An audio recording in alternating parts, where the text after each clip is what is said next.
intolerance and marginalization, corruption, and noting that devolution, though intended to strengthen democratic governance and development at the grassroots, is systematically undermined and starved of funds.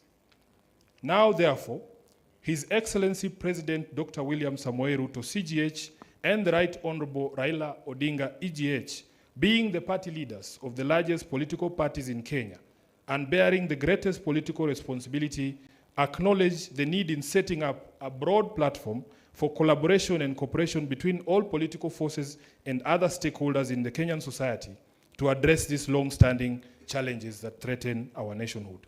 As a first step towards this collaboration, His Excellency President Dr. William Samoei Ruto, CGH, and the Right Honorable Raiila Amolo Odinga did set up the National Dialogue Committee in the year 2023 and hereby make this resolution on the initiatives that must be undertaken to instill further confidence in the country.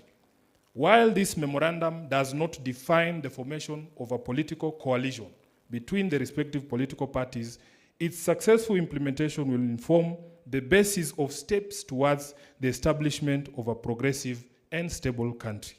Now, therefore, the two leaders commit and resolve to collaborate and cooperate with each other by conducting broad-based consultations between themselves on the key issues identified below. Number one, the full implementation of the National Dialogue Committee report, the NADCO report. Priority issues in the NADCO process, like the cost of living, youth unemployment, establishing a framework for the implementation of the 2/3 gender rule, have been the topics of discussion for far too long and now must be actualized. Number two, inclusivity in all spheres of public life. Kenya belongs to all persons, regardless of their ethnicity, religion, generation, or geographic location. All Kenyans are equal and all are entitled to an equitable budgetary resource allocation and opportunities in public appointments. Further, though the Constitution of Kenya is clear on the rights of minorities and the marginalized people in the country, not enough has been done, almost 15 years later, to uphold these rights by fully implementing the provisions of the Constitution. Third, protecting and strengthening devolution. Devolution must continue to be protected from any possibility of clawback on devolved functions, and more effort must be put at devolving all funds allocated to a devolved function, increasing budgetary allocation to counties, and ensuring the timely and predictable disbursement of devolved funds. Your Excellencies, allow me to now invite my counterpart, the Secretary General of UDA, the Honorable Hassan Omar, Senator, to continue with the rest of the document. I thank you. Your Excellency the President, Your Excellency the Prime Minister, Your Excellency the Deputy President, Your Excellency the Chair of UDA. Like my brother Sifuna, I can confirm that UDA has also processed this document through the necessary protocols that are established by our Constitution. Present here is the National Steering Committee, which is chaired by His Excellency the President, who I will not ask to stand. There's also the National Executive Committee of the UDA. Can you please rise for recognition? And we also have the UDA Party Parliamentary Group that is also present in this auspicious occasion. I will proceed from where my brother Sifuna left. Number 4, promoting and protecting the livelihoods of young people. Urgent and massive investment must be made in all high potential sectors of the economy, including mining, blue economy, agriculture, and ICT, to create sufficient employment opportunities that provide ways for young people to earn a decent living. Nationwide economic stimulus programs must therefore be initiated. Young people must also be mainstreamed in all political spaces to bring their voices to the table and their participation to the center of all activities. Number 5, leadership and integrity. Kenyans are concerned by the expression of opulence, accompanied by rude and arrogant conduct of public officers, and the apparent impunity that has followed the same. It must be enforced that the demeanor of public servants needs to reflect the dignity of their offices and the respect owed by them to the citizens of the Republic of Kenya. We must also urgently provide a legal and institutional framework for addressing conflict of interest among public servants. Number 6, the right to peaceful assembly and protest under Article 37 and compensation of all pending claims of abuse and derogation of their rights. Derogation of the rights to peaceful assembly and protest remains one of the most shameful realities of the excesses of Kenya's law and order responses since independence. The effort to uphold this right must now involve not just the taking of responsibility by officers who break the law, but also by compensation of the victims of these derogations.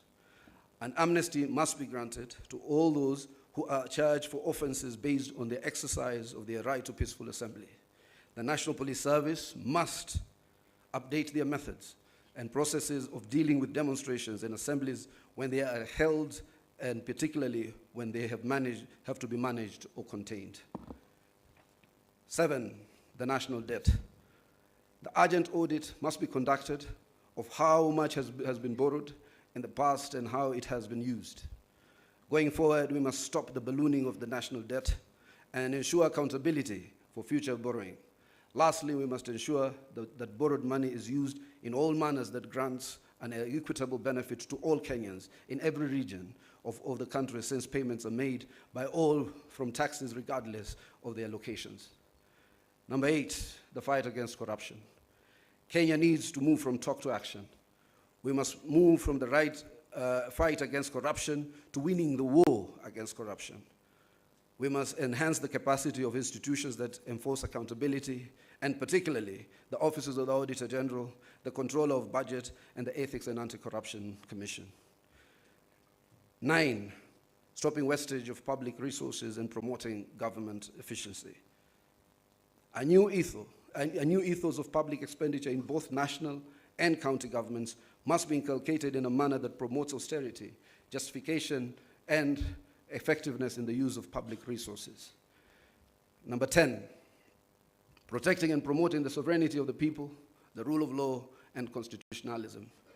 The rule of law requires that government and its officers to obey court orders and only challenge the validity of judicial pronouncements through legal processes.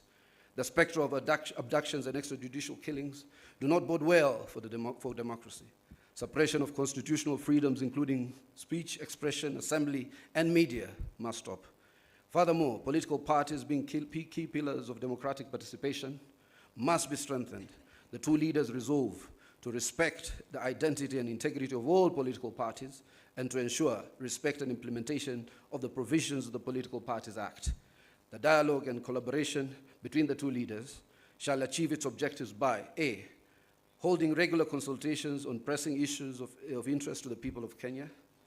B, exchanging expertise and information on the best practices in governance and of the Republic of Kenya. Let me read that again. Exchanging expertise and information on best practices in the governance of the Republic of Kenya. And the two leaders shall deploy their political infrastructure to examine the above matters and any other issues requiring their attention, and shall engage necessary expertise that will assist them in addressing the matters arising. Signed, His Excellency Dr. William Samoei Ruto, CGH, Party Leader of the UDA, and also to be signed by His Excellency the Right Honorable Raiila Odinga, EGH, Party Leader of the Orange Democratic Movement, on the 24th day of March 2025. Let us appreciate the two distinguished senators. And now, before I call my co-MC, may I request that the table be brought here? We have the dates. It's 7th of March. But you'll be able to see it, actually. Before I call my co-MC, the majority leader, can I please request that table and seat to be brought here so that the two leaders can be able to come and sign? And now, allow me to hand over the mic to my co-MC, a man I couldn't see eye to eye, but now I'm seeing eye to eye, Kimani Ichung'wah, to take over from there. Thank you very much. Thank you, my co-MC, Senator Ledama. Your Excellency, as the stage is set, as my co-MC, Senator Ledama, has said, we are here to witness as you and His Excellency Right Honorable Prime Minister Raiila Odinga sign this MOU, which forms a framework of how we will work together as the two largest political parties. Your Excellency, as you've been told, you and His Excellency the Prime Minister are leaders of the two largest political parties in the country. That means, Your Excellency, that you also bear a greater responsibility than any other political parties or political leaders in the country. And with that responsibility, Your Excellency, you and Prime Minister are expected to bear the responsibility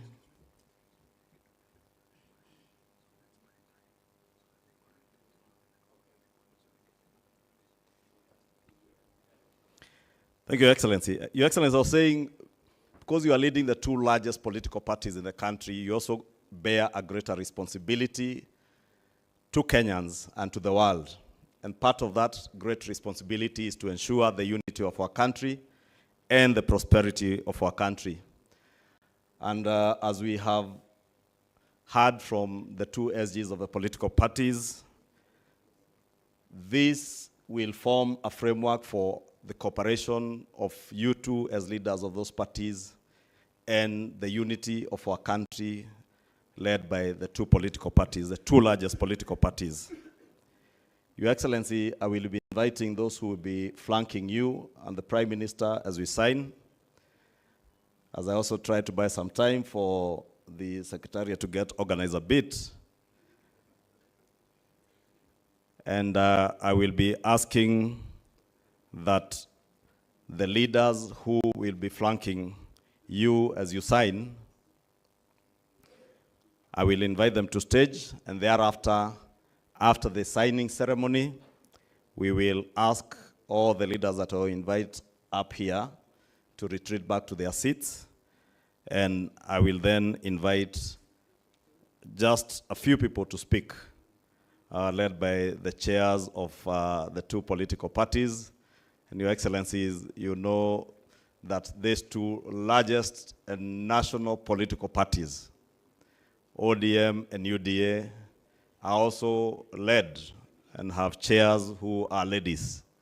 And that has ensured that even as you've heard from the MOU, as we try to mainstream the 2/3 gender rule, these are the only political parties that have begun the mainstreaming of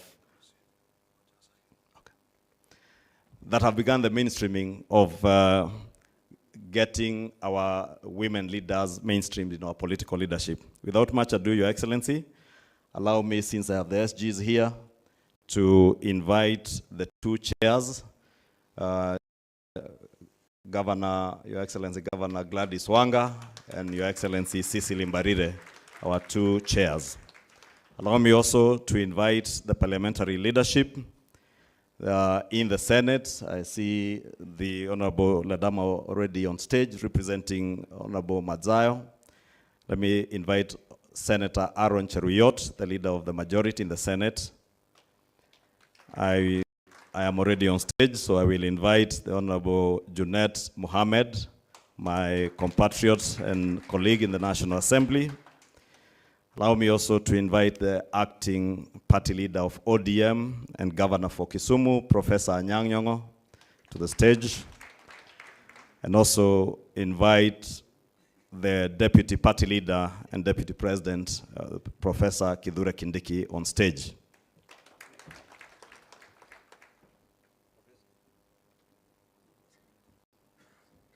Once you are all settled, Professor, you go to the other side.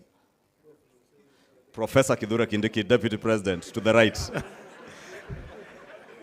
You can also see these two largest political parties are the only parties with professors in their leadership and have women chairs. It is now my singular honor to invite the Right Honorable Prime Minister, His Excellency Raiila Amolo Odinga, Baba wa kila mtu, to stage.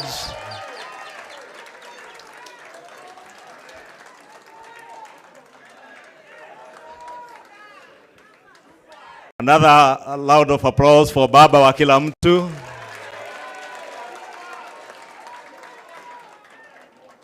Now finally to invite His Excellency the President of the Republic of Kenya and the party leader of UDA to the stage.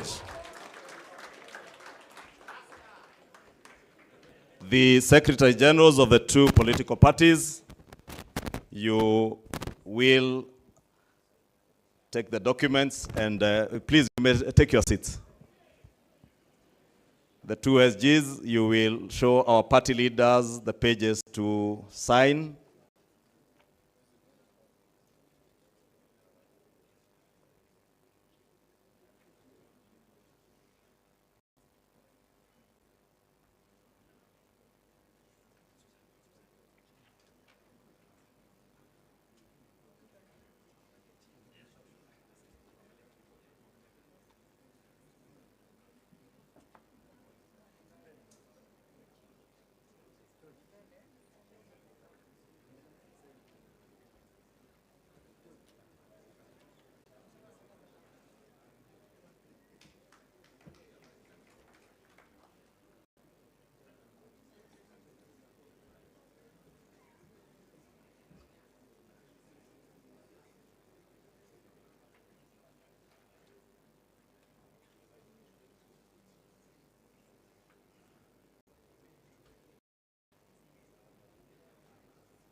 A hand applause to the two party leaders as the two Secretary Generals confirm they have fully signed together with our legal personnel, Wakili Paul Mwangi and Wakili Kamodho Adrian. I will now invite the two Secretary Generals to display the closed copies of the memorandum that have been signed. Just in front there. You can open the first page, SG. There.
And I will be asking that the leaders who will be flanking you as you sign,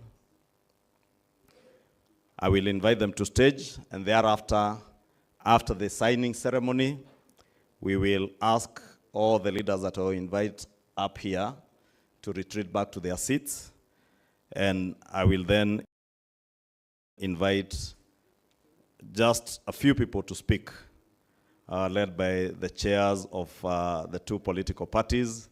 And Your Excellencies, you know that these two largest national political parties, ODM and UDA, are also led and have chairs who are ladies.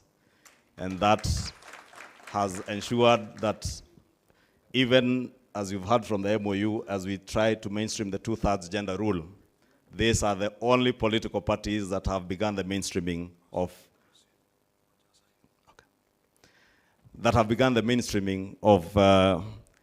getting our women leaders mainstreamed in our political leadership. Without much ado, Your Excellency, allow me, since I have the SGs here, to invite the two chairs,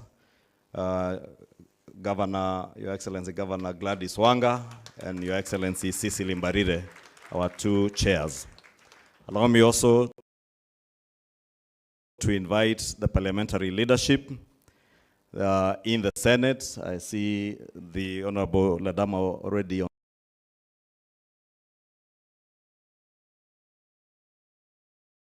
stage representing Honorable Madzayo.